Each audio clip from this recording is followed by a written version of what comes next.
The other thing that I really like is Tyson Fury insisting that he wants to fight by the end of February. He, obviously the number one opponent target is Dillian White. Are you happy with Tyson wanting to stay so active? Is that especially important for a guy like him? Man, if he does that, then he gonna probably go down in history as a modern. Well, I gotta say this: it's the competition. The only problem we have with Fury is the fact that he's not active. So if he could give us, a big 2022, a very active 22, and then do it 3 years in a row. Give us 3 years.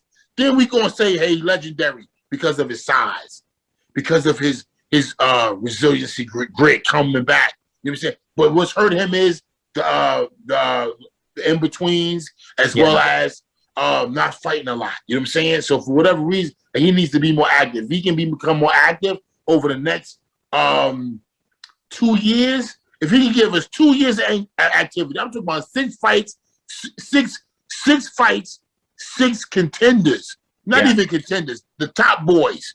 Yeah. If he clean out the whole heavyweight division at first, the top 10, if he clean out the next top 10, then guess what? We're going to have to say he's the greatest heavyweight of all time. That he could have beat anybody because of his size, because of everybody. Other than that, it's going to be hard. But so can you imagine? Put him and George Foreman together. Someone you beat. Well, that's a tough one because you know what I'm saying.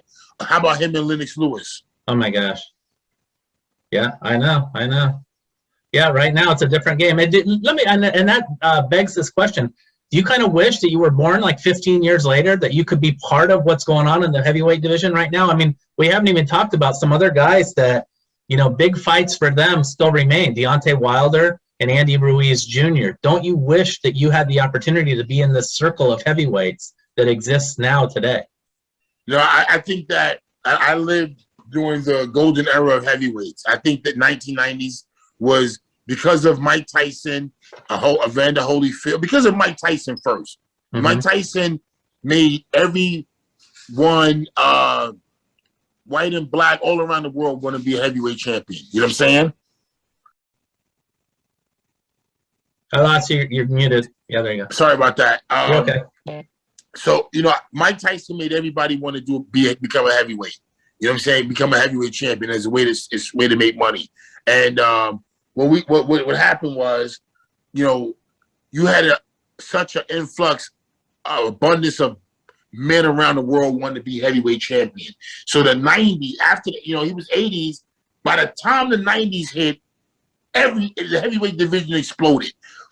Everybody could fight in the heavyweight division. You could get knocked off at any time, so you had to be careful who was fighting. You know why, champ?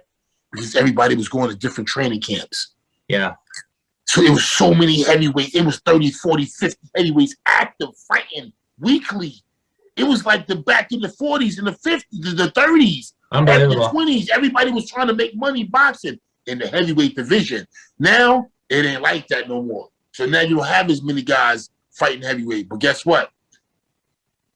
It's starting to heat back up. And to answer your question, these boys big today, boy. These boys getting bigger and bigger, champ.